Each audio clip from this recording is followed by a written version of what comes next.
One of the reasons I started this podcast is that when I was single, everyone around me seemed to hate dating while I was having a blast.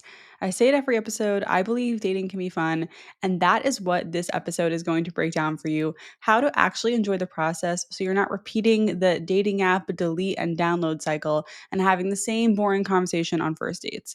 I want you to feel like you're living a real life version of Sex and the City in your dating life or like you're the lead of your very own dating reality show like The Bachelor, but without all the forced drama. If that sounds good to you, keep listening. Welcome back to Dating Intentionally. I'm Talia, I'm a dating coach, and I'm sharing no nonsense advice for navigating modern dating with confidence and ease, whether you've been on dozens of dates or you're just getting started. Today, I'm inviting you to momentarily take a break from the bitterness that comes with being single and trying to date and step into a frame of mind where maybe, just maybe, you can actually enjoy dating. All right, let's get right to it. I'm going to walk you through several approaches to making dating more fun. And then at the end, I'm going to share fun date ideas that listeners shared with me so you can take it up a notch, right? Enjoy your dates more. Enough of the boring drinks. Let's do something else. And by the way, if you have any thoughts on these episodes, you can reach out to me on Instagram at dating.intentionally. You can comment below on Spotify or YouTube, or you can email me at datingintentionallypod@gmail.com. I love hearing from you. All right. The first and most important way to make dating fun is to focus on what you enjoy in the process.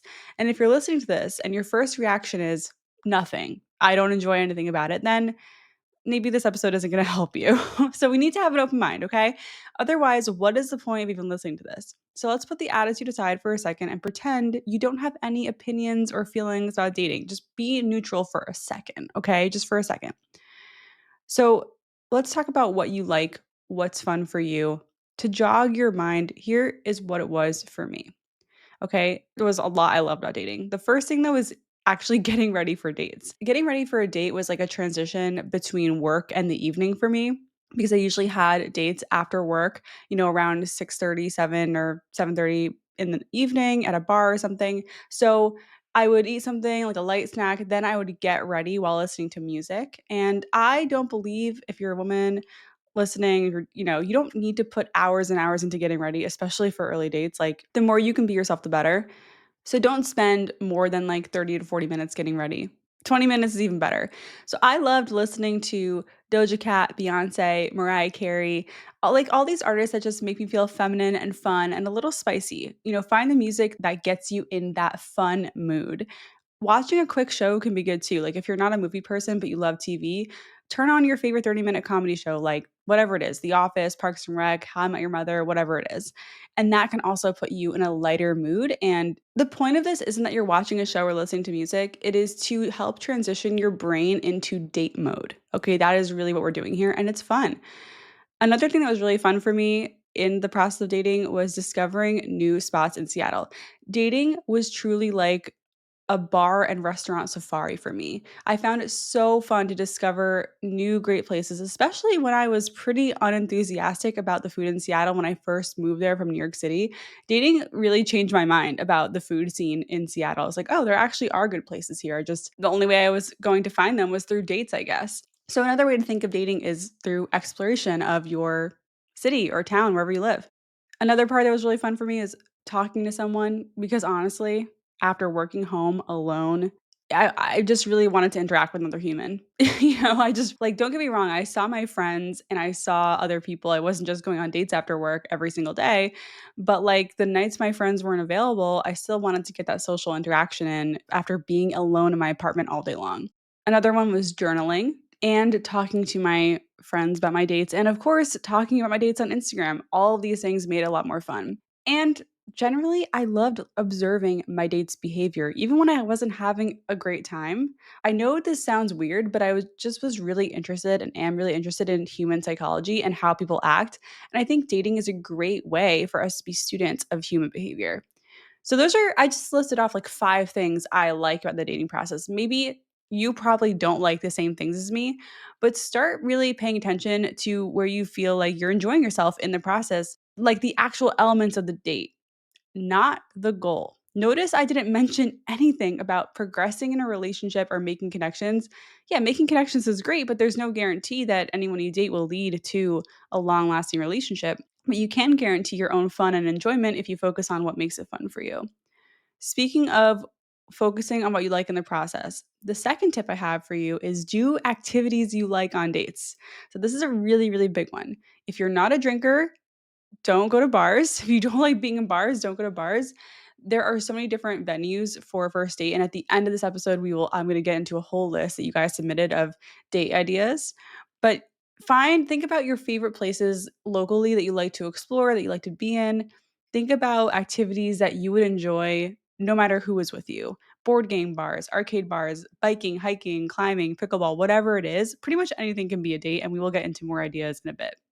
If going to bars and having a cocktail or a glass of wine isn't your thing, again, don't do these dates. If you're a woman dating men, it's really good to have ideas in your back pocket you will enjoy regardless of who shows up on the date. Like, I really don't think that in heterosexual dating, I don't think the guy should be the one to come up with all the ideas, because if you are particular about what you're going to enjoy, then maybe you should come in with some ideas too.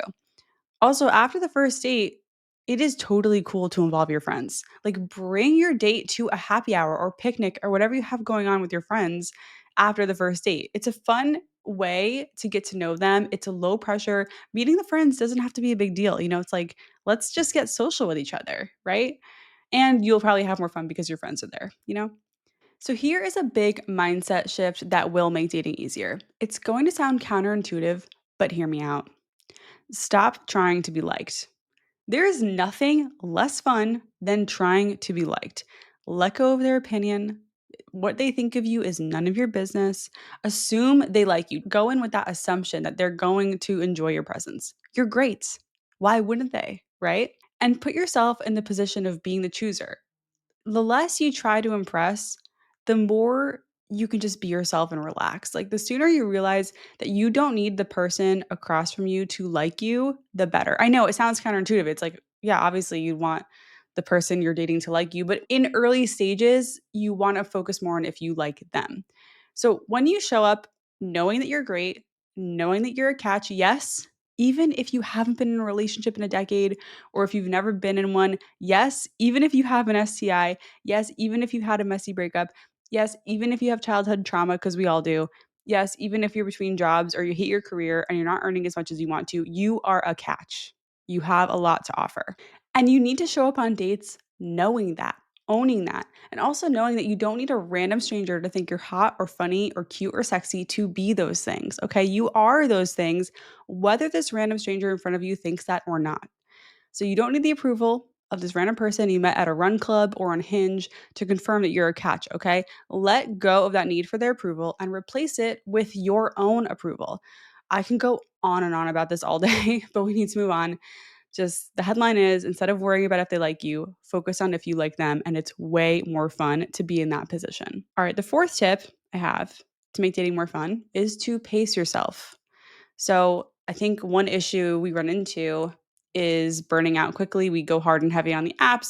We try and meet people. We like really focus on dating, and then nothing happens, or a bunch of people ghost you, or just all these like negative things happen. And you're like, "Ugh, fuck this. I don't want to do this anymore. I'm going to die alone." And then you repeat the cycle over and over. But another approach is pacing yourself and not diving headfirst in and just kind of wading in slowly into the dating pool. One date a week is actually great. Like, that's amazing. 2 dates a month, amazing. You don't need to pack in your schedule. You don't need to do what I did. That was insane. I think 2 dates a month, awesome.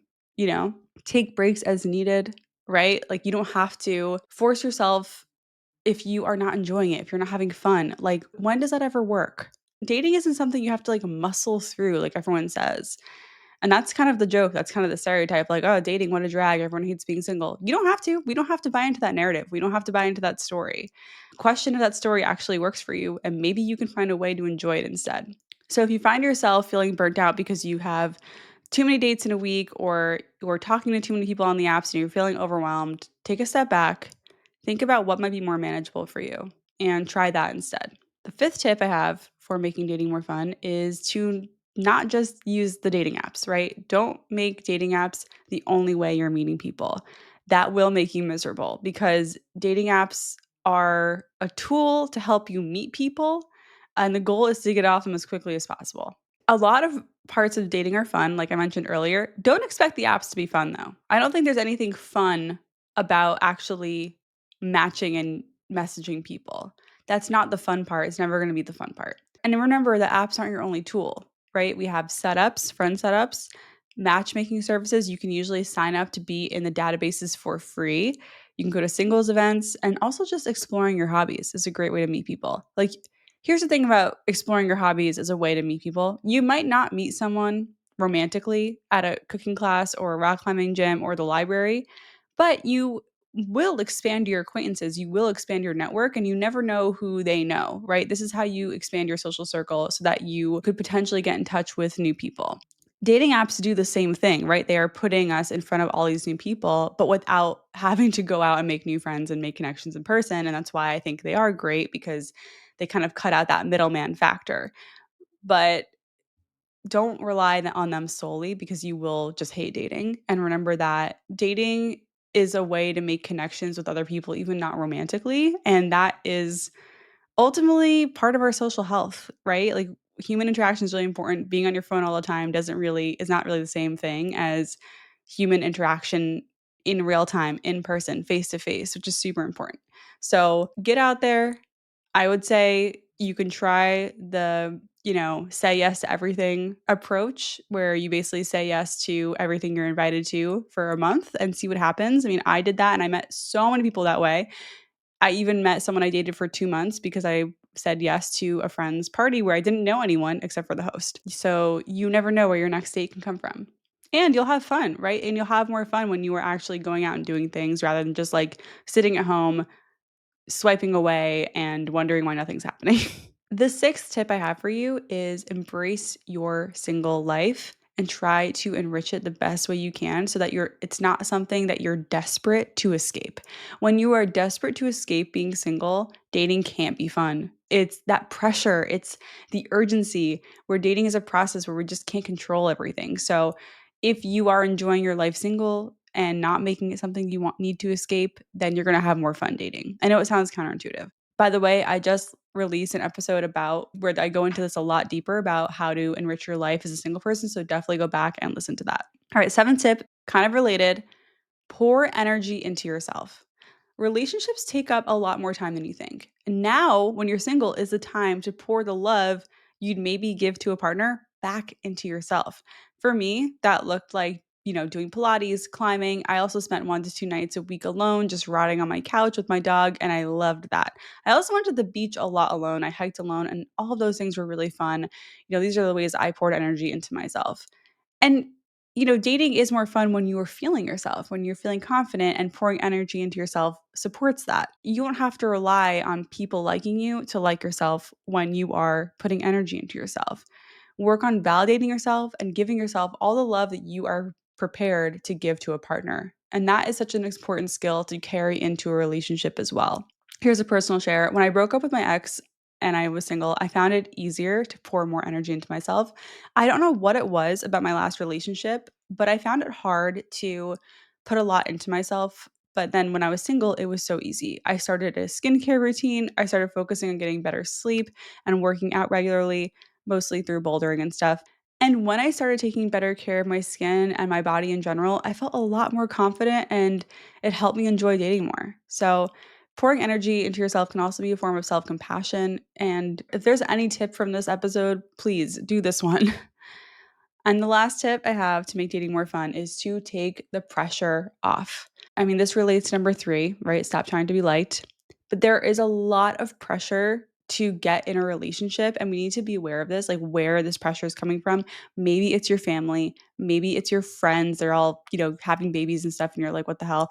Maybe it's yourself, it's social media, who knows? Like, you need to find the sources of this pressure and be like, you know what, this isn't mine. I don't own this. And recognize that the pressure isn't helping you, it's not serving you. Again, you're not going to find your partner like when you hate the process of finding your partner. It's going to be so much easier when you're enjoying it. You're going to radiate positivity, and you're going to be way more magnetic when you are actually enjoying what you're doing. So the pressure doesn't help with that.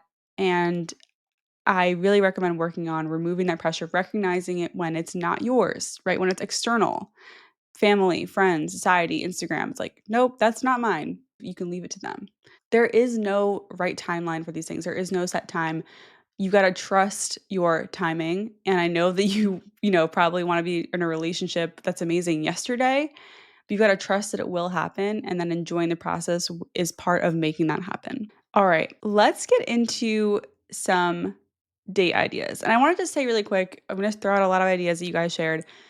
But this is not really necessarily for first dates. I believe first dates should be short and sweet and simple, right? A coffee and a walk, a drink, something just like easy. There's not a lot of logistics involved so that you can just show up and get to know each other and do the vibe check.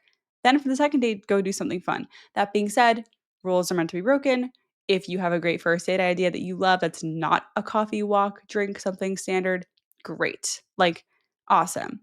So here are some fun date ideas according to you. And again, the idea here is to enjoy dating. These are like the fun activities that you can do and have fun with no matter who's there. So the most popular one, I wonder if you can guess this. Do you have your guess? Okay, is a mini golf. Honestly couldn't believe how many people said mini golf in the survey, and I got like over 100 answers. So mini golf, there's like neon mini golf. You can do it outdoors, you can do it indoors. There's top golf, which obviously is different, but like what a great idea, I guess, because you're moving around. There's a competitive aspect to it. Sometimes there's alcohol, I guess, available, and it's fun. Someone wrote, it's a low key activity that has plenty of opportunities for friendly touching and getting close, which I agree with. Other ideas. Okay, someone wrote natural history museum. I love the idea of going to a natural history museum, especially if it's like during the week or like during the day when there aren't a lot of kids there, and a lot of families and stuff. That could be really fun. What a fun date. Because it's like going to an art museum can feel a little weird sometimes, but going to like a science museum, it's like you're learning. It kind of brings you back to being a kid. Love it.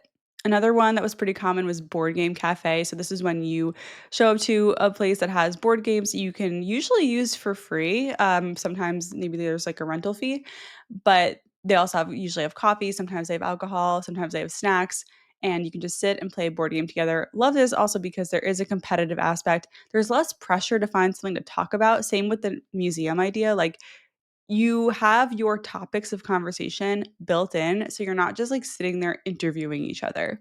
Another one that came up is cooking together, which I totally agree. Great date. Probably better for date 3 and on, after you've built some trust with this person and you feel okay going to their place or inviting them to your place to cook together. Super fun, very collaborative. You can learn a lot about someone by how they handle food. And I think it's fun to it's like a project. Okay, another fun idea that you guys shared is going to a concert. So, going to a concert is definitely a good date idea, but again, not first date because you can't talk. So, I think second date and on is fine as long as you also tack on something before or after where you can talk. But I like a concert because again, there's less pressure. This is more about like how you guys vibe together physically. There's a lot of opportunity for touching and eye contact. So I kind of like that for an early dating experience. It's really fun. And also, like, if you're not into that person, at least you can enjoy the music, right? All right. We've also got ice skating, super fun. I mean, it's always fun to do ice skating when you don't really know how to ice skate that well. It's fun when you do know how to ice skate well. But it's like you want to be able to laugh at each other and laugh at yourselves if you're not great at it. And obviously, don't do it if you're scared you're going to hurt yourself, but I think ice skating is a great idea for a winter date. All right, so this is someone's submission. They wrote their most fun date was dinner, bouldering, and drinks. For a seventh date, she said it's fun because it was multiple different places that had different vibes. So I got to see him in different settings. Also, being able to experience a new place together and figuring out transport and what to do together, not just sitting down the whole time because the drinks were spontaneous. So yeah, I love that. A date that travels is usually going to be a pretty fun date because it's just less static and more dynamic. Another idea similar to board game cafe and mini golf is an arcade. So you got that friendly competition aspect. There's things to talk about, there's usually drinks and it can be pretty social. Lots of fun to do with friends if you want to do like a double date or something. So definitely a fan of the arcade date. What else? We've got pottery painting. Again, we love a craft as a date. Anything where you're like painting or working with doing something artsy and crafty can be fun. I think it's also really easy to talk when you're like sitting side by side working on a craft rather than just sitting across from each other at a restaurant.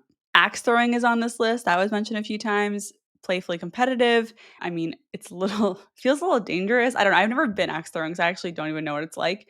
But I can just imagine, like, I don't know, I'd be a little scared. But I feel like trying something new with a date automatically makes it more fun. Novel experiences can be so fun and revealing, right, about their character. Our other ones that came up were Drunken Shakespeare and Drunken Cinema. I'm not sure what those two things are, but worth looking into.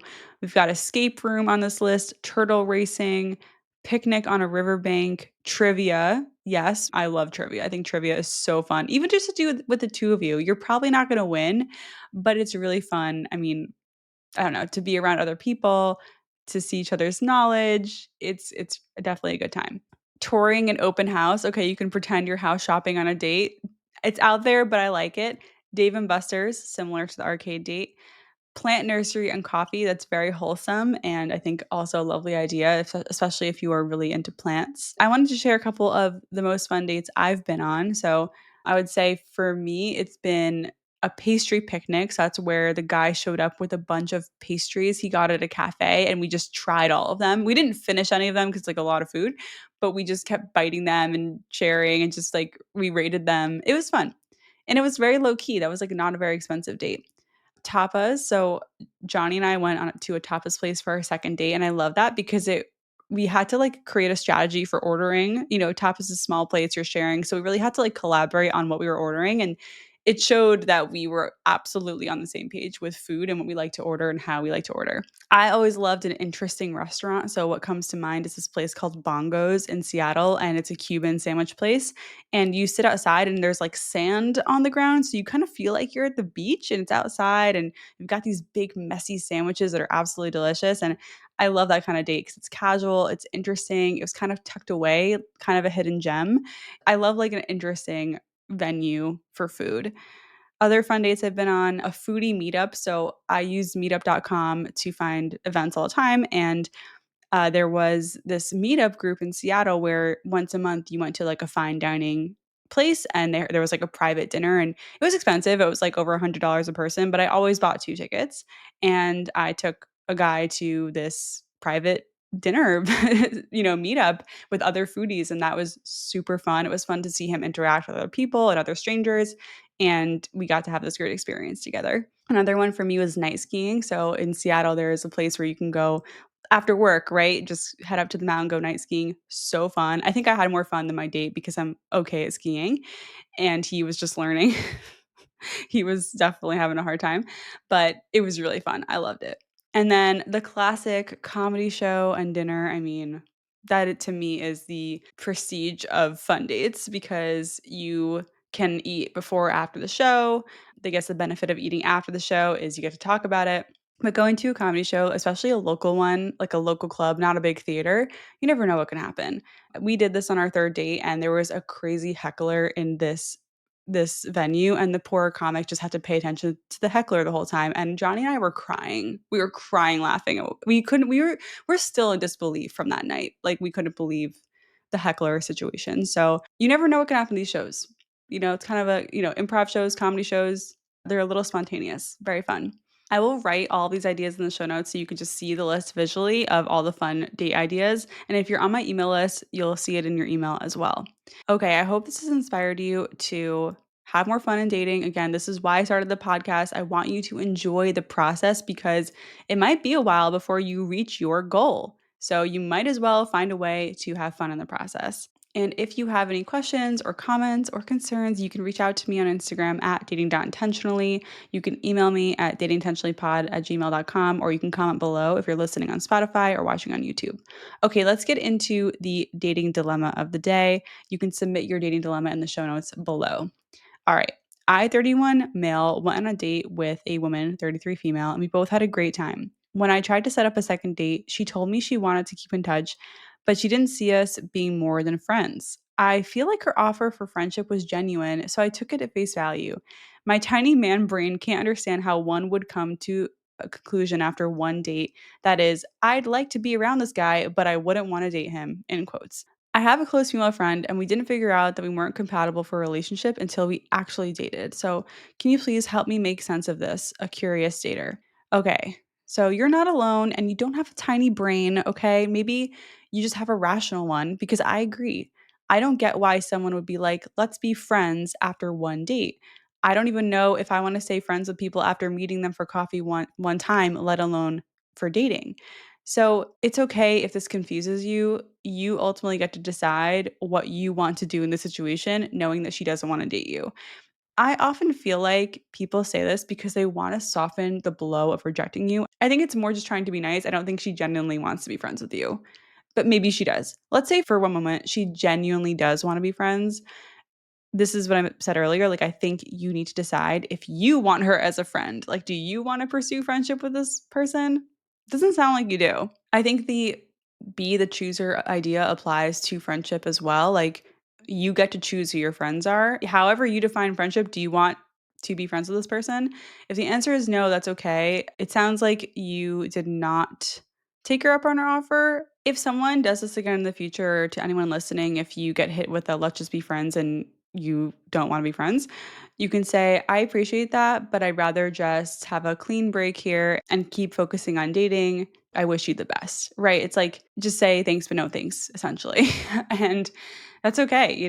I personally never said let's be friends ever to anyone. In this most recent dating journey that I was on, probably did that when I was younger, but definitely not in my late 20s, early 30s. So I hope that helps, and I hope that helped you cleared up your confusion. You do not have a tiny brain, okay? It is confusing when people do this, especially after one date. I don't get it either. And if you're the person who says to people, let's just be friends, I need you to really consider if you actually want to be friends or not and what that looks like. Because you may, like, what be friends, what does that mean? So if you want to offer friendship, maybe go a step further and be like, I'd love to hang out with you as a friend doing XYZ activity, or like whatever you guys had in common. Because if you are offering friendship and you don't actually have anything in common, I just like, what is the point of being friends? You know, think about what kind of friend need you are looking to fill and if that person actually fits that need. All right. Once again, you can submit your dating dilemma below. They're anonymous. I answer 1 to 2 per episode, so I can't get to them all, but I read them all.